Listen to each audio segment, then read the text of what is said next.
예, 반갑습니다. 반갑습니다. 지난 5월 29일 날 됐고, 2달 만에 삼사순례는 잘 다녀오셨습니까? 네.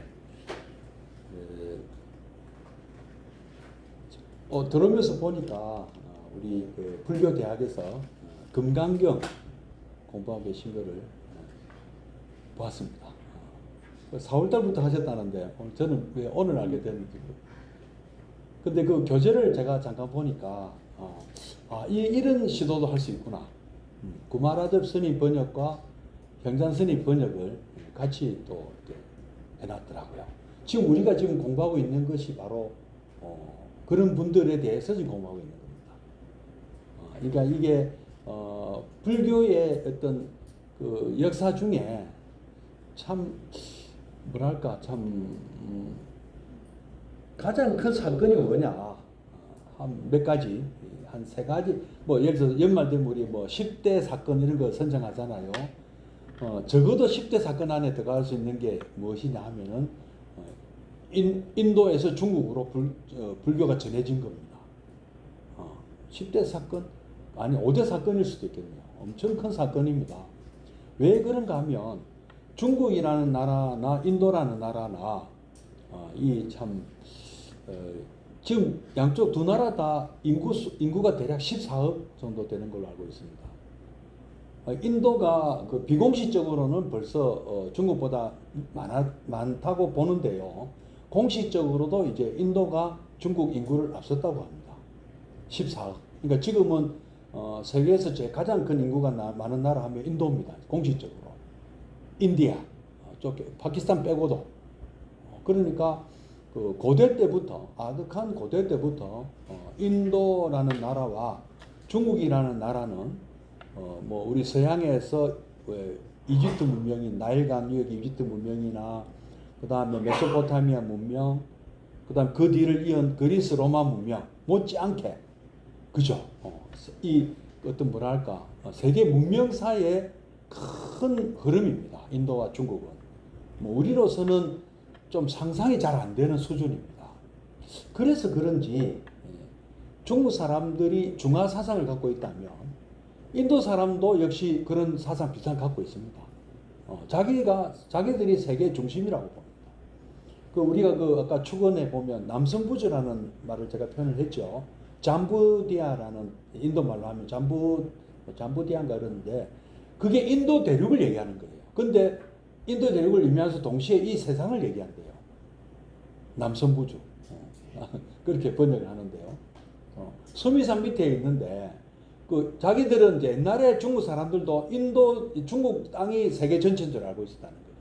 마찬가지로 인도 대륙에 사는 사람들도 인도가 세계의 중심이며 세계 전부라고 봤습니다. 그럴 정도로 하나의 뭐 지구 뭐 나름 자기들 나름대로는 거기가 그 밖엔 잘 몰라요. 또 그 비슷한 현상이 지금 어느 나라에서 벌어지고 있냐면은 미국에서도 벌어지고 있습니다. 미국 사람들도 미국이 세계 전체인 줄 알고 있어요.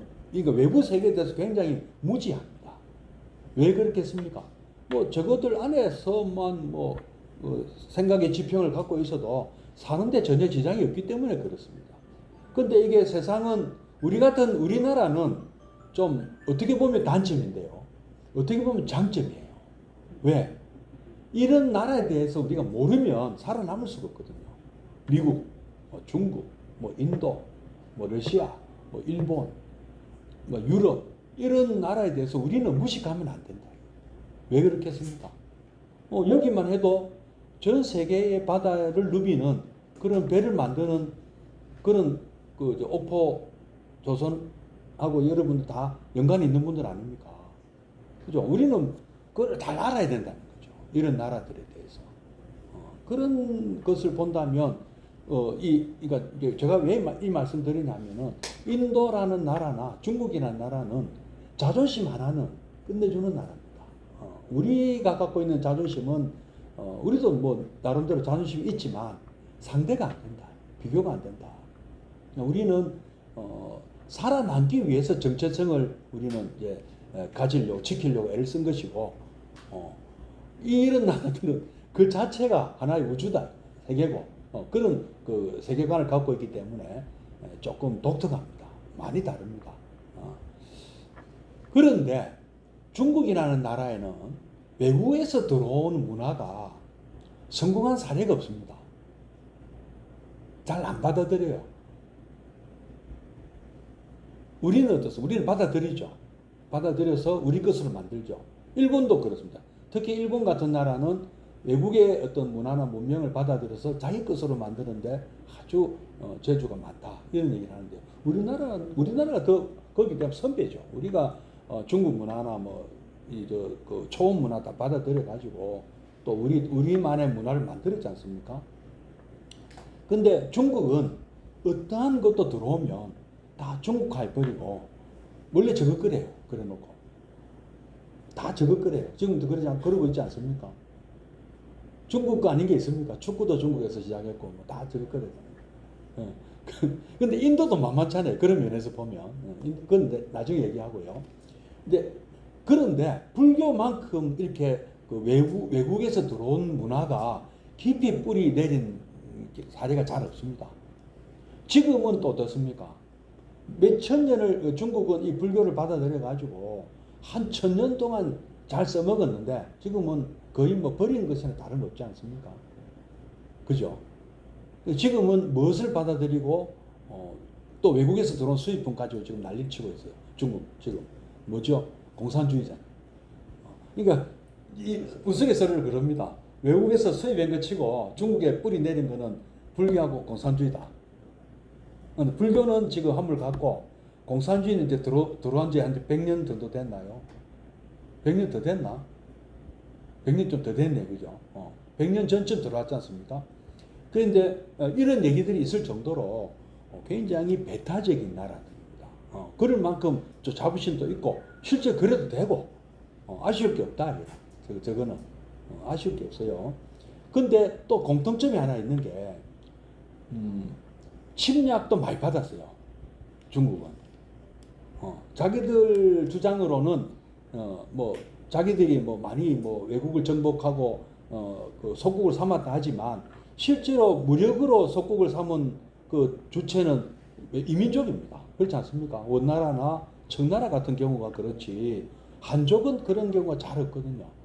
의외로 한나라나 당나라나 조금 있었지만 서역 정도 개척한 정도밖에 안 되고 실제로 지금 오늘날의 중국의 이 영토는 청나라 때 완성된 거 아닙니까? 그죠?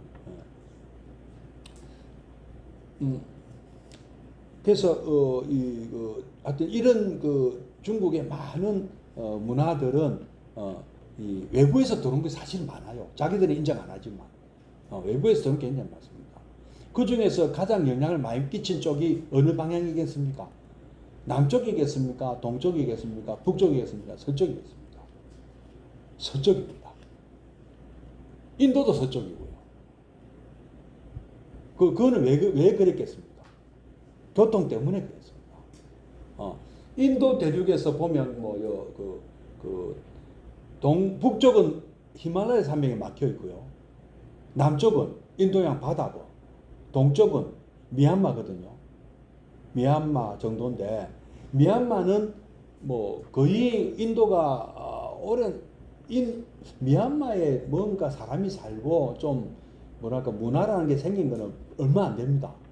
자기들 말로는 오래됐다 하지만 역사 그거로 따지보면 그리 오래 안 됐거든요. 그러니까 정글에 가까웠다는 거죠. 아삼주 이 동쪽으로는 인도의 아삼주, 방글라데시 아삼주 있잖아요. 거기 동쪽으로는 거의 정글지대였다. 그러면 유일한 어떤 외부에서 그 문화가 들어올 수 있는 통로는 지금의 아프가니스탄 아시죠? 거기서 카이버 패스, 카이버 고개라는 그 길밖에 없어요. 들어올 수 있는 루트가. 아니면 북쪽에서 북쪽 히말라야 산맥 말고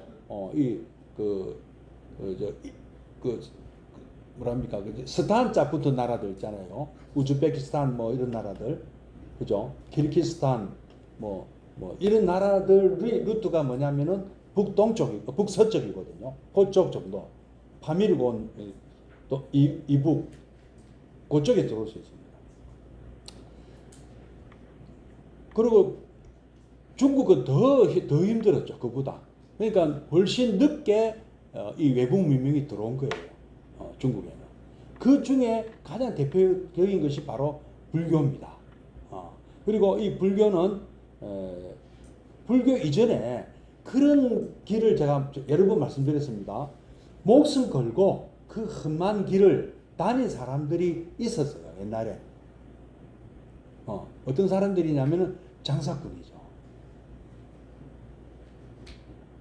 이 중국 장안에서 비단을 사가지고 동로마의 콘스탄티노플까지만 무사히 싣고 가면 100배 장사다. 말씀드렸죠, 그죠? 그 다음에 콘스탄티노플에서 또 생산된 물건을 중국까지 장안까지 들고 오면 또 100배 장사. 그러니까 뭐 비용이 하나도 안 들었다면 10,000배 장사입니다. 그죠? 얼추. 예?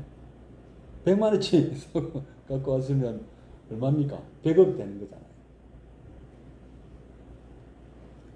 근데 중간에 이제 이렇게 가다가 죽는 수도 있고, 산적도 있고, 해적도 있고, 뺏기는 사례가 많고 죽는 사례가 많기 때문에 성공할 확률이 그리 높지는 않았지만, 어쨌든 그만큼 인물이 많이 남기 때문에 그 상인들이 많이 다녔다는 겁니다.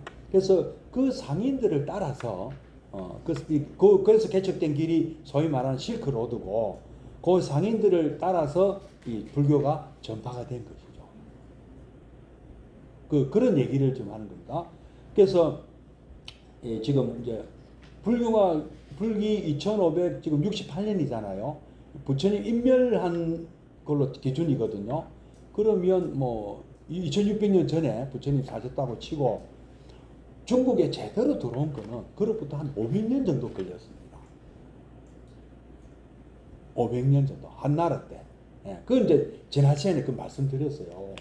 그리고 그 과정에서 한나라 도착하기 그럴 거고, 그 중간 과정에는 이런 여기서 제가 금방 말씀드렸습니다. 여기 불교가 여기 생긴 것이요. 여기 부처님 태어나신 데가 룸빈이고, 룸빈이가 여기가 부처님 당시 신도시 거설된 곳이거든요. 여기도 마가당국에 라자가 있고요. 부처님이 깨달음을 얻으셨다는 깨달음을 얻으시는 우르벨라가 여기 있고요. 여기는 이제 초전법륜 5비구를 만나서 처음으로 가르침을 주신 곳이고, 바라나시. 그러니까 지금 중국의 수도가 뉴델리입니다. 여기서 문화는 서쪽에서 카이버 패스, 칼바를 보게 이렇게 카이버 카불이랑 아프가니스탄. 그러니까 옆에는 뭡니까? 옆에는 이란이잖아요.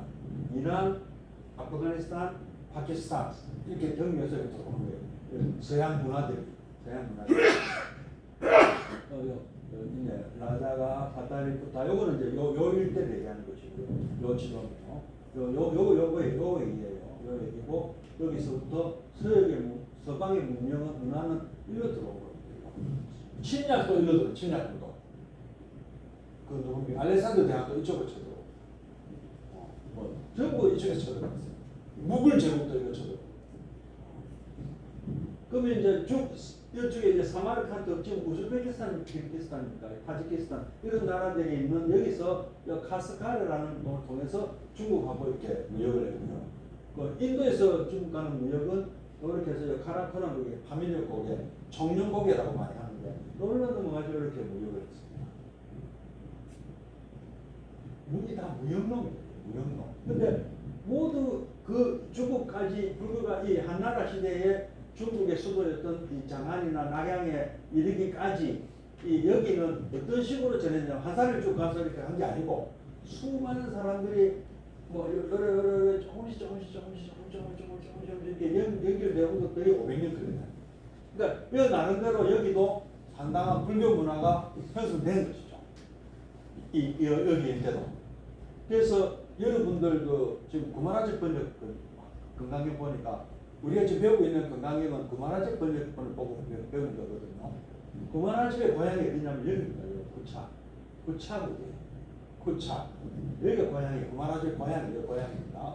그래서 구라는 말은 구차라는 여기서 온 거예요. 그 인도 중국 사람들은 그 고향이 어디야 하고 고향이 어디다 그러면 그걸 성으로 만들어줬어요. 그래서 뭐 안세고 같은 분은 안이라는 것이 그냥 페르시아예요. 파르티아 또는 이란, 지금 이란 그쪽에 온 사람은 안씨를 붙여주고 안동산도 그 근처예요. 정확한 하여튼 저거 서단자부터 나라 출신이에요. 그 다음에 또 여기 요 일대에서 사는 사람들이 오면은 여기 일대 옛날에는 월지라는 부족이 있었어요. 유목 부족. 월지라는 부족이 있었는데 근데 한나라하고 제일 많이 싸운 유목민이 누굽니까? 흉노족이잖아요. 들어보셨습니까? 몽골족이 까만 조상인지 아닌지 몰랐죠. 그냥 이 초원에 살던 그 유목민을 중국 사람들 흉노라고 불렀거든요. 근데 흉노하고 다투던 유목 부족이 월지족이라는 부족이 있었어요. 근데 흉노족한테 쫓겨가지고 인도 쪽으로 쫓겨갔습니다. 이쪽으로. 인도는 쫓겨가기 잘했어요. 월지족들은. 여기 가서 구시안 왕조라는 큰 나라를 세웁니다. 이제 나중에 이제 우리 또 다시 인도로 돌아가면 또 배우게 되는데 그런 월지족 출신의 사람들은 이름을 성을 지를 붙였어요. 월지족 지루가차 이런 사람들이 나옵니다. 그 다음에 또 인도에서 온 사람은 축씨를 붙였어요. 천축국이라고 부릅니다. 인도를.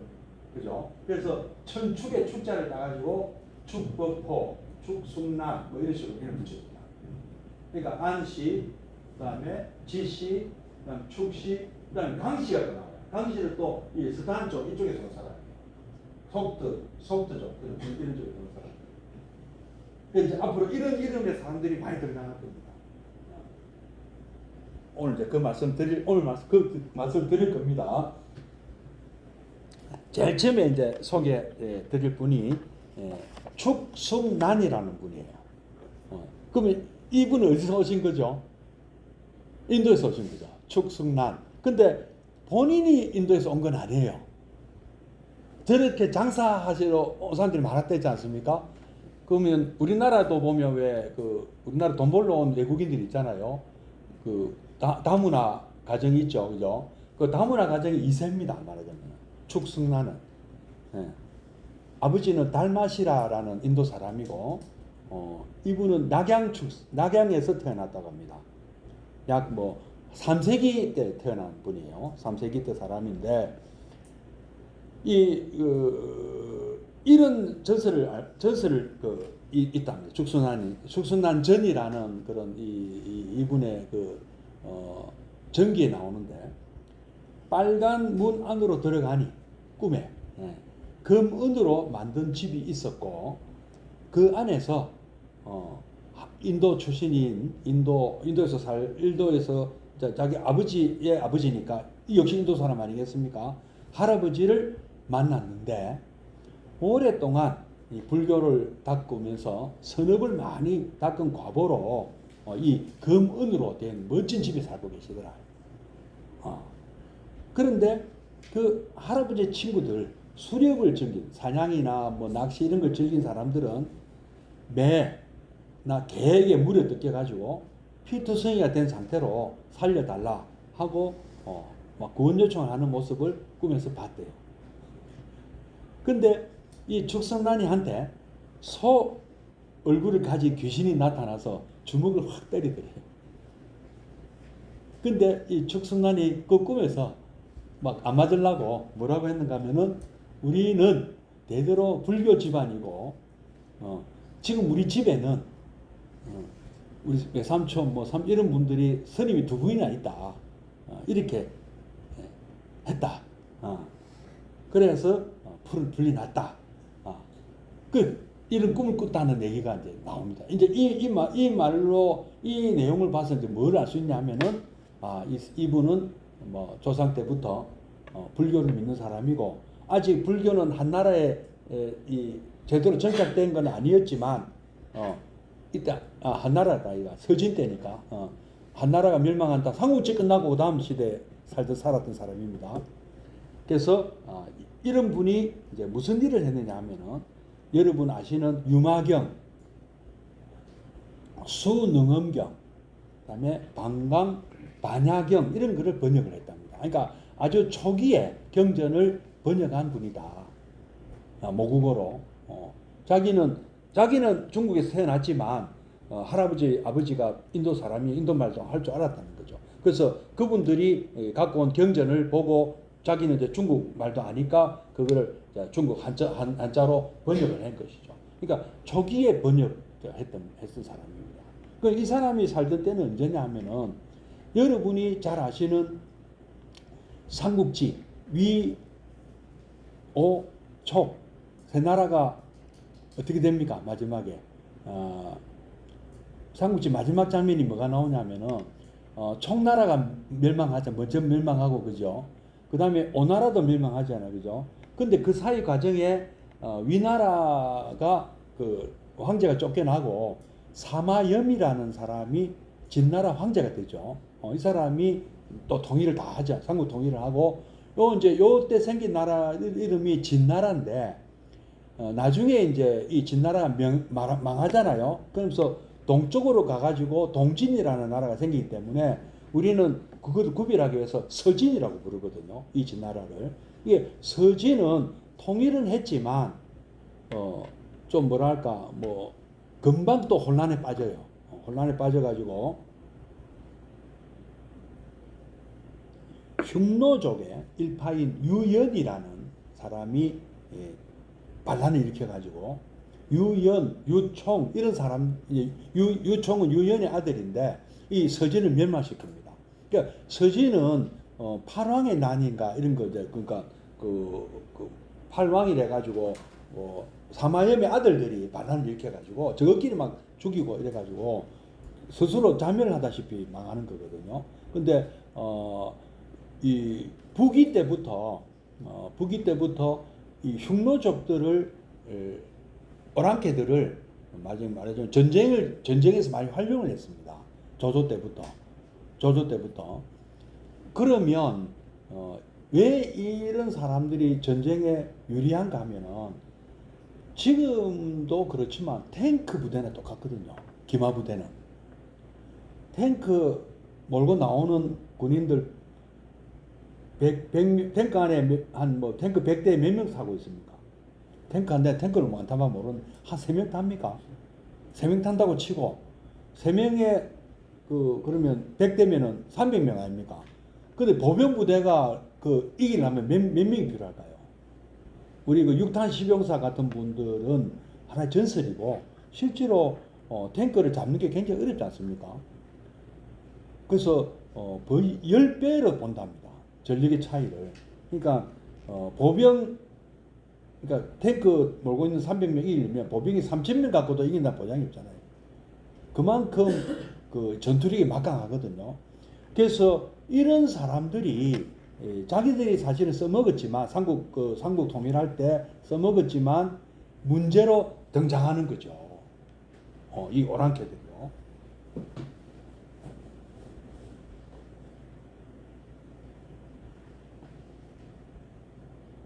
그래서 오랑캐가 이제 그거는 이제 좀 놔둘까요?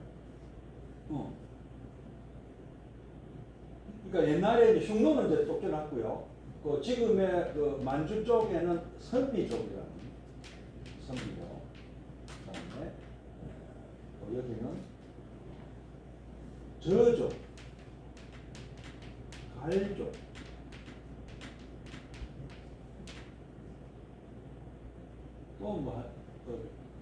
하여튼 이런 티베트 계통하고 어떤 이 흉노 이런 동방 이쪽에서 이런 오랑캐들이 침략을 했더라고요. 아까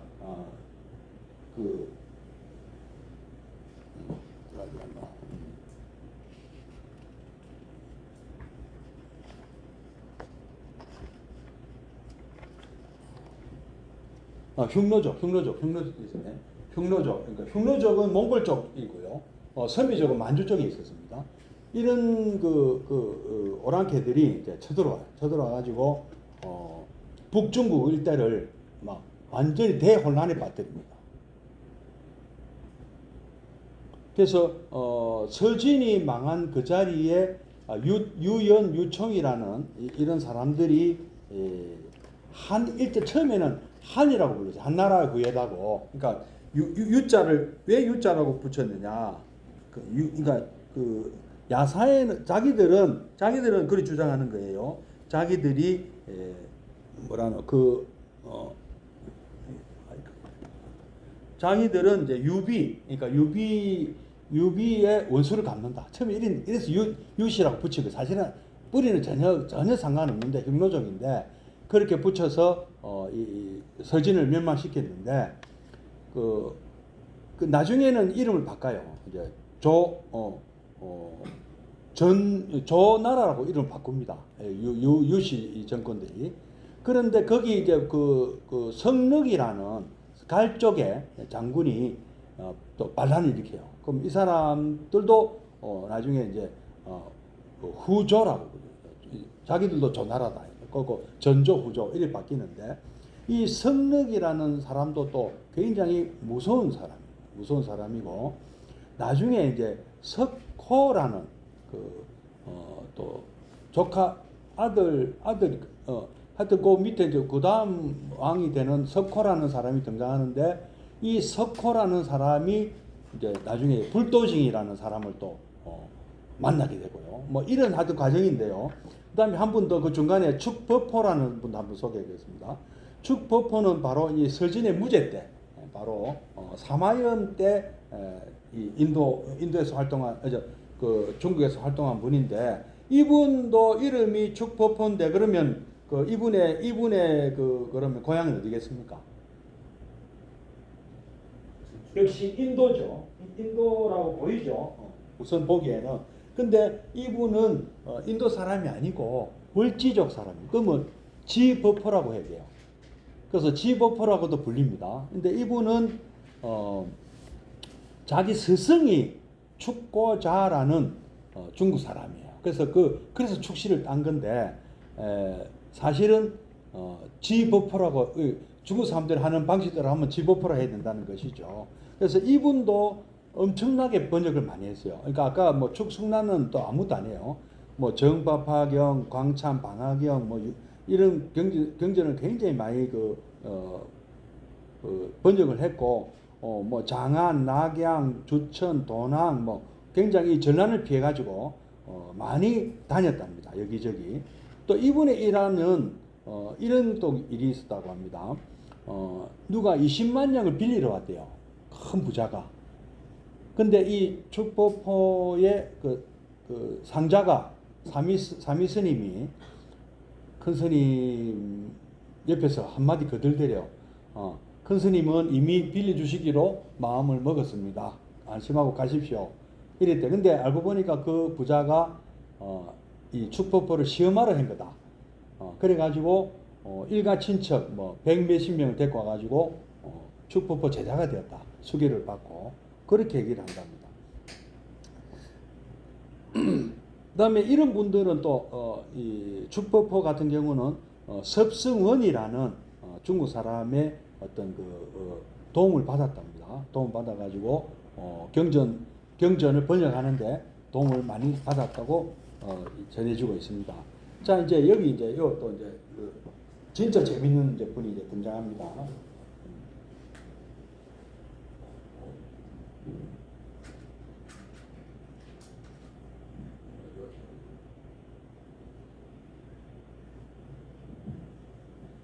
여러분들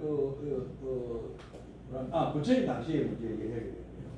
부처님 당시에 부처님께서 라자가 하에서 처음에 오셨다가 또 우르벨라 부다가에 있죠. 부다가에서 수행을 하시잖아요. 그죠? 그리고 깨달음을 얻으셨거든요. 우르벨라에서 깨달음을 얻으시고 그다음에 베나레스 바라나시를 가서 초전 법륜을 하시고 그리고 다시 여기서 또 5 비구하고 여기서 초전 법륜을 하시고 우르벨라로 오시게 돼요. 다시 우르벨라로 돌아가가지고 여기서 누굽니까? 1000명의 제자를 확보합니다. 1000명의 제자. 카사파 삼형제. 가사파 삼형제를 만나는데요. 처음에 이 가사파는 우리가 알고 있는 마 가사파하고 이름은 같은데 다른 사람입니다. 그래서 당시 한 70대로 추정이 되는데요. 그러면 부처님께서 초전법륜하고 나서 연세가 어떻게 됐습니까? 35밖에 안 되잖아요. 그죠? 35 먹은 사람이 70대에 1000명의 제자를 거느린 사람을 찾아와서 뭐 어떻게 설득을 할 수가 있을까요? 권위가 일단 말을 안 들어주겠죠. 그렇지 않겠습니까? 말을 들어주겠습니까? 뭐 지금 만약에 누가 우리 정무원장 뭐 스님을 30대인데 깨달았다 하고 찾아오면 만나나 주겠어요. 그래서 부처님께서는 생전 안 하시던 평생에 안 하셨던 일을 하세요. 신통력을 발휘합니다. 그 동룡이 자고 있는 그 사원 안에 무시무시한 동룡이 있다는 것에 주무시잖아요. 그죠? 그 아침에 일어나니까 그 이제 가사파의 할아버지 그 가사파 사명 중에 큰 형님 가사파는 그 또 아이고 불쌍한 또 사람 저거 꼭 잘 데 없다고 재워줬지만은 그 자기가 말렸는데 본인이 고집 부려갖고 그 잤단 말이에요. 근데 다음날 가보니까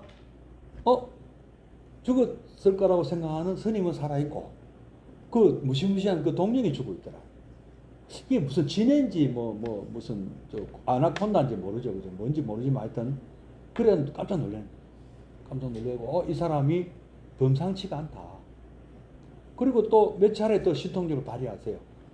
이 그 가사파 존재의 마음을 다 읽어버려. 근데 부처님께서는요 제자들에게 늘 강조하셨어요. 불도 수행을 하면 간혹 육신통을 갖는 수가 있다. 여기서까지 신통은 여러분들 알고 계시죠? 어떤 게 있습니까? 아는 대로 시험 치는 건 아니거든요. 어떤 게 있습니까? 저도 뭐 이렇게 한번 또 처음에 이런 신통이 있답니다. 나타났다가 사라졌다. 눈에 보였다가 안 보였다 하는 그런.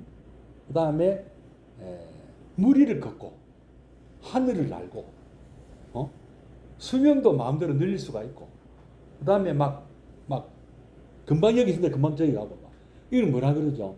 신족통이라는 신통입니다. 그다음 두 번째는 전생을 기억하는 숙명통.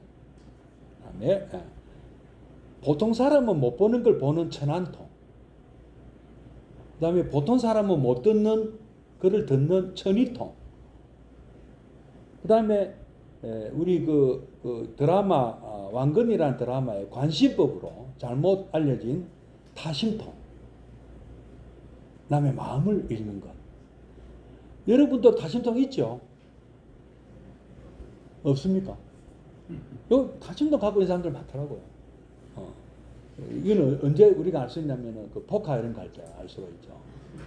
예. 아니면 연애하는 분들도 알 수 있다 그러더라고요. 남자나 여자가 이렇게 사귈 때, 썸 탈 때, 야가 진짜 나를 좋아하는지 안 좋아하는지 궁금할, 정말로 나를 어떻게 생각하는가, 그걸 알려고 막 애를 쓴단 말이죠. 그죠? 그래서 그거 모르면 어디 갑니까? 그 타로 보러 가고 뭐 이런 거 보러 가잖아요. 아니 제가 지나가면서 타로 뭐 이렇게 보니까 그렇게 적혀 있더라고요.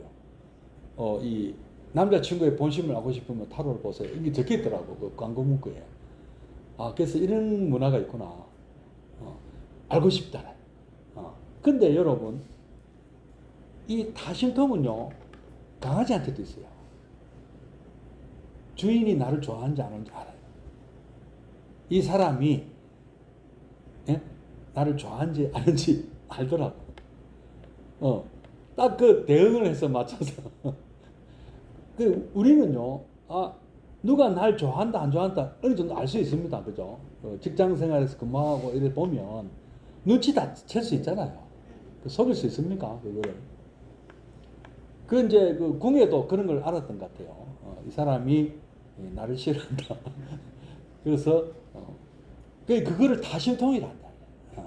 그러니까 우리는 이거 약간씩 있어요. 여러분 없는 것 같아도 신족통, 순명통, 전환통, 전이통, 다심통 왜 이게 있겠습니까? 그리고 굉장히 이런 것이 발달한 사람도 있어요. 어떻게 하면 발달할까요? 그 관찰력. 집중력. 그 썸 타는 남녀는 얼마나 뭐랄까 참 그 상대방의 마음을 알기 위해서 얼마나 노력할까요? 집중하고 관찰하고. 그죠? 근데 우리 불교 수행이 그런 거거든요.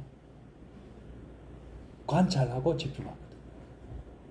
사티, 사마티, 위파사나 이런 것들이 보면 굉장히 깨어있는 상태를 만들거든요. 늘 이렇게 굉장히 뭐랄까 주변 변화에 굉장히 민감하게 알아챌 수가 있거든요. 왜? 알아채는 훈련을 내야 하니까. 자기 몸에서 생기는 변화라든지 그 자기 몸을 보는 게 그 사념체의 신 아닙니까? 신수신법. 그죠? 그 다음에 자기 느낌. 그죠? 그 다음에 자기 마음 이렇게 막 보잖아요. 분석하고 늘 지켜보고. 그러니까 이런 능력이 생기는 거죠. 그래서 부처님께서 그러셨어요. 불교 수행을 하면 이런 능력이 생긴다고 하셨어요. 정도의 차이는 있지만 다른 수행을 해도 이거 생길 수 있다고 하셨어요. 다른 외도의 수행을 해도. 아까 말씀드렸지 않습니까? 그 남자친구나 여자친구 썸 타는 사람의 마음을 읽는 훈련을 한 사람이 있을 수 있잖아요. 그죠? 그거는 외도 수행자도 이런 거 할 수 있다. 근데 만약에 육신통 중에서 진짜 중요한 이 누진통이 없으면 5가지 신통을 발휘하면 안 된다고 합니다. 있다 하더라도 절대 이거를 발휘하지 말라고 하셨습니다. 제자들에게. 본인은 부처님께서는 이 1000명의 제자를 빨리 확보할 어떤 필요성이 있었거든요. 왜 1000명의 제자를 빨리 확보를 해야 했을까요? 부처님께서는 그런 제자가 필요하셨어요. 1250 제자가 빨리 갖춰야 될 필요가 있으셨어요. 그것이 나중에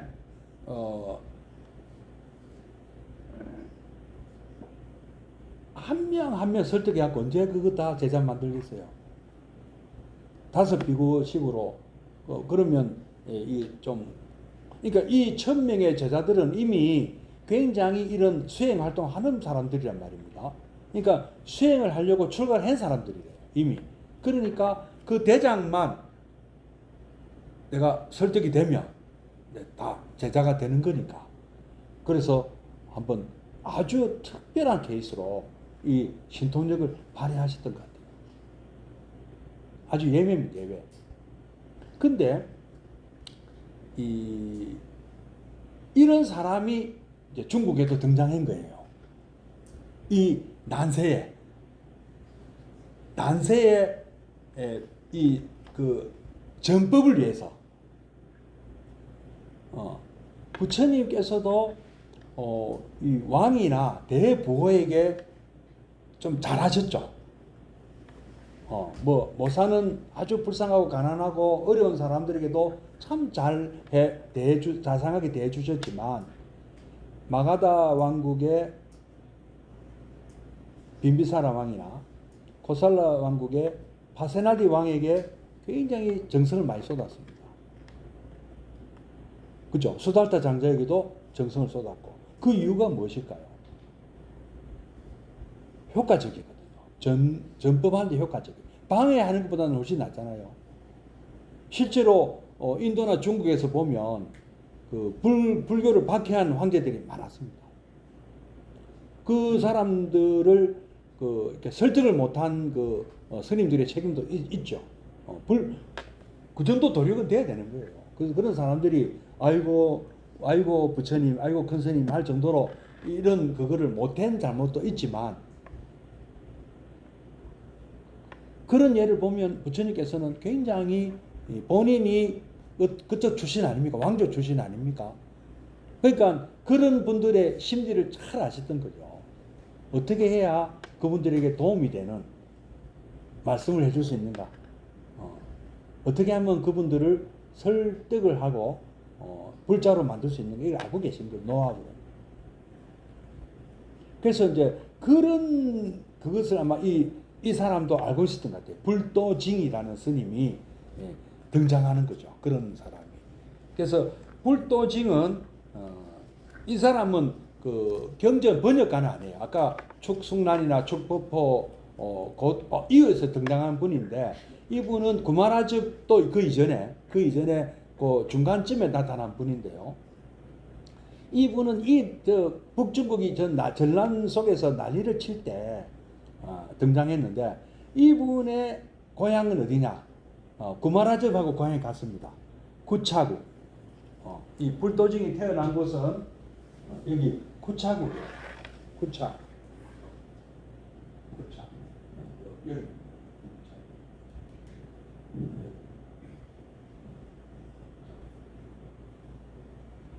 여기서 태어나서 이제 중국으로.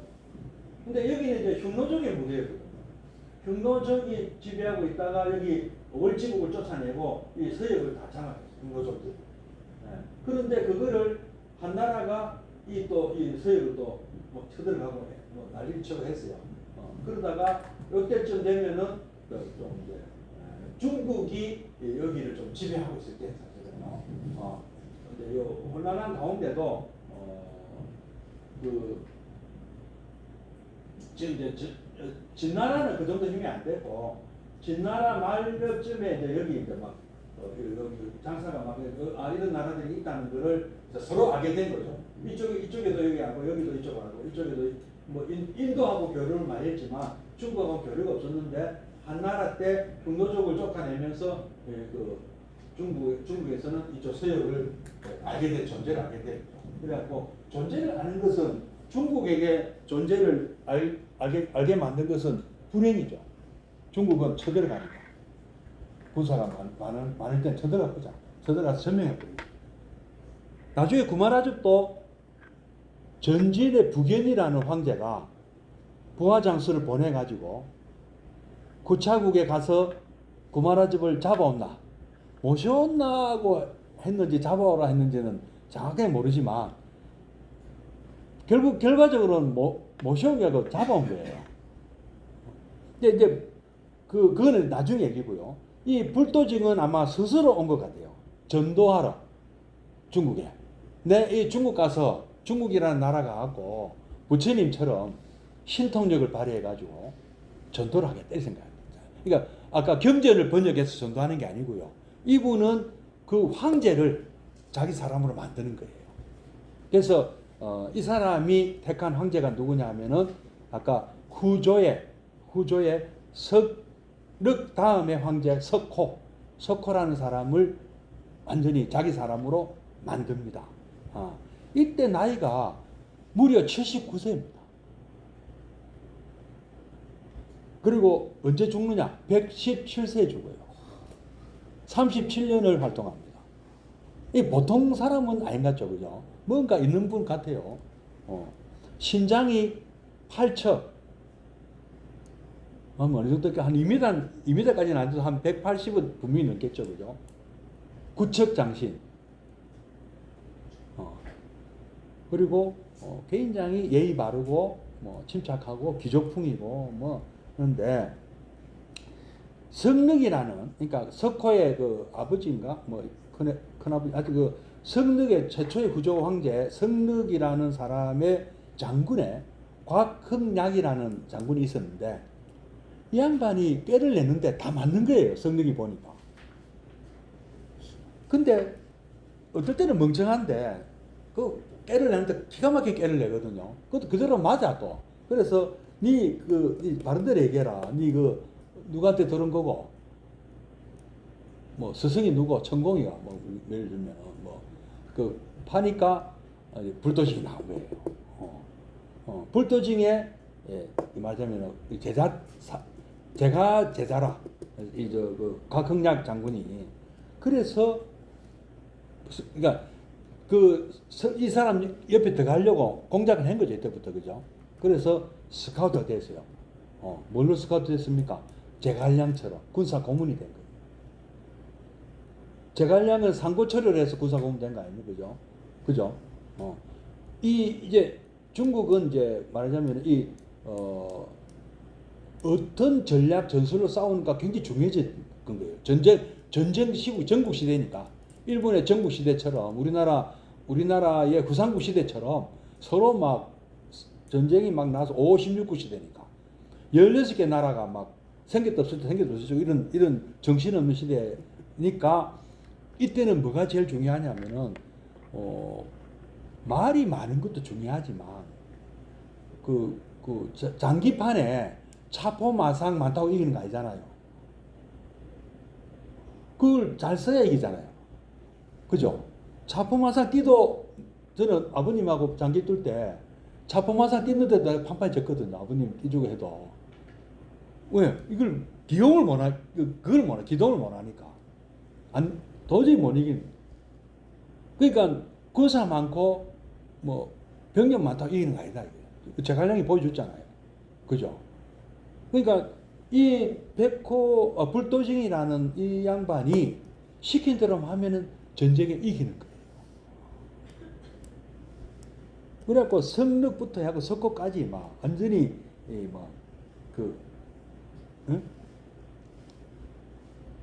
무조건 신주단지 모시듯이 모시는 거예요.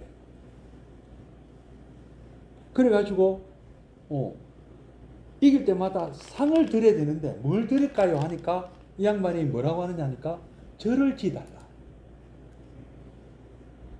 그리고 그 절에 살 수 있는 스님들 그 급여, 그다음 사대보험,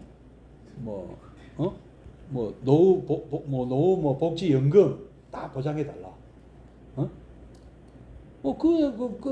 본인이 뭐 해달라는 것도 아니고, 그 좋다. 나 해줄게. 그래갖고 지은 절이 몇 개라더라. 아마 어마어마하게 지었어요. 893개. 그 30 몇 년 동안. 그리고 자기 상자가 10,000명 정도 돼요. 이래갖고 스님 만들고 그 절 차지하고 한 사람들이. 할만하죠. 제가 이제 우리 그 대통령 고문 돼갖고 내가 시킨 대로만 하면 다 여론 올라가고 총선 이기고 지방선거 이기고 해보이소. 이거 일 안 되겠어요. 그런 신통적인 그러니까 그런 식으로 말하자면은 이 중국 대륙에서 이 스님이 존재를 이렇게 그래갖고 이런 스님 하나 모시면 전쟁마다 이기고 실제 부강해지니까 경쟁이 붙은 거예요. 그래서 구마라집이 잡혀온 거예요. 구마라집 스님이라고 구차국에 가면 이 불도징 같은 고향 사람인데 불도징보다 훨씬 낫다더라. 도력이. 이게 소문이 난 겁니다. 좀 이해가 되세요? 여러분 배우시는 건강경의 구마라집 스님이 왜 중국에 오게 됐는가? 이분은 본인이 원해서 온 게 아니고 불도징은 본인이 원해서 온 거고 구마라집 스님은 본인이 원해서 온 건 아닌 것 같더라고요. 납치되고 왔어요. 전진에 우리는 왕이란데 그건 황제죠. 이분은 또 우리나라하고도 연관이 있습니다. 우리나라 고구려 소스림한테 372년이죠. 중국에서 불교가 들어왔잖아요. 공식적으로. 이때 중국 황제가 전진의 부견입니다. 순도 스님이 불상하고 경전을 가지고 왔다. 우리 삼국사기에 나오잖아요. 소스림 왕은 아버지가 누구죠? 고국원 왕이거든요. 고국원 왕은 참 불행한 임금이었어요. 아까 5호 16국 중에 전량이라는 나라가 있어요. 선비족의 나라인데, 선비족의 나라가 이 중국 본토로 쳐들어가기 전에 우리나라를 먼저 친 거예요. 요동이나 이 저 그 요서 이 일대에 있는 그 어떤 강력한 세력이 생기면 먼저 중국으로 쳐들어가기 전에 꼭 이 우리나라 쪽을 한번 밟고 갑니다. 고려 거란 전쟁에서 거란족도 그랬고, 그다음에 청나라도 그랬습니다. 청나라도 왜냐하면은 뒤통수를 칠 가능성이 있거든요. 그죠? 자기들 배후에 막강한 고구려가 있고, 막강한 고려가 있고, 막강한 조선이 있으면 중국 본토로 쳐들어갈 때 뒤통수 맞을 가능성이 있다. 근데 왜 그러면 그 고려나 조선이나 고구려를 점령 안 하고 그냥 견제만 하고 갔느냐? 먹을 게 있거든요. 이쪽에는 부유하지를 못했어요. 우리나라는. 그러니까 점령해봐야 지키는데 너무 힘들고 먹을 게 없어. 중국은 아니라 애들 게 많아. 약탈할 게. 그러니까 점령은 중국 가서 하고 한반도는 견제만 할 거예요. 투수가 도루 못하게 견제구 던지듯이. 그 진짜 집중한 거는 뭐야? 타자라. 그런 거 비슷합니다. 그래서 항상 우리는 견제 대상이라서 이때는 뭘 잘하면 넘깁니까? 전쟁 안 합니까? 외교만 잘하면 돼요. 그렇죠? 서희 장군처럼. 뭐 우리도 너가 그 뒤통수 칠 생각 없다. 알아서 해라. 이 정도만 해줘도 돼요. 대신에 이거 강동육주 내놔라. 이렇게 나가야 되는 거예요. 조선 인조도 그랬어야 되는 것이고, 고구려도 그랬으면 더 나을 거예요. 왜냐하면은 고구려도 백제하고의 전쟁이 또 문제가 있었거든요. 백제 당시의 왕은 근초고 왕이란 말이에요. 근초고 왕의 아들 건구수 태자한테 결국 고구려 왕이 화살에 맞아 죽잖아요. 전사한다 아닙니까? 그리고 본인은 그 전량하고 싸울 때 어머니도 인질이 되고 자기 왕비도 인질이 되고 아버지 미천왕의 무덤도 파헤치고 그거 잡아가고 그러니까 못 쳐들어가죠. 인질이 있는데. 그래서 전량은 마음 놓고 중국 본토로 쳐들어간 것이고 고구려는 그쪽하고는 이제 못 싸우고 백제가 또 쳐들어오는 거예요. 약해졌다고. 그래서 평양성이라고 하는데 뭐 정확한 지금 평양인 거는 확실한지 모르지만 거기서 고구려 왕이 전사를 합니다. 건구수의 화살을 맞고. 다음 건구수 왕이 되잖아요. 근초고 왕 다음에. 그러면 이 소설이 왕은 내나 고구려 왕의 아들이거든요. 이걸 다 봤을 거 아니에요. 그죠? 이거 나중에 우리나라 불교할 때 해야 되는데. 그래서 이 어떤 내실을 다지기 위해서 불교를 받아들여요. 그 왕권을 강화하고 이 엉망진창된 나라를 좀 안정시키기 위해서 전진의 북연으로부터 불교를 받아들입니다. 그런 나라들이 잘 되더라 이게. 북중국에서 불교를 받아들인 나라들이 전쟁도 이기고 나라의 어떤 오랑캐들인데도 제대로 뭐 정치를 하고 다스리고 잘 되니까 우리도 그럼 따라서 해보자 이래서 받아들인 거예요. 이제 우리나라 불교 얘기할 때 아마 할 건데요. 하여튼 이 불도징 때문에 이 북중국에는 도력이 높은 스님을 모시는 부음이 났다. 이렇게 보시면 되겠습니다.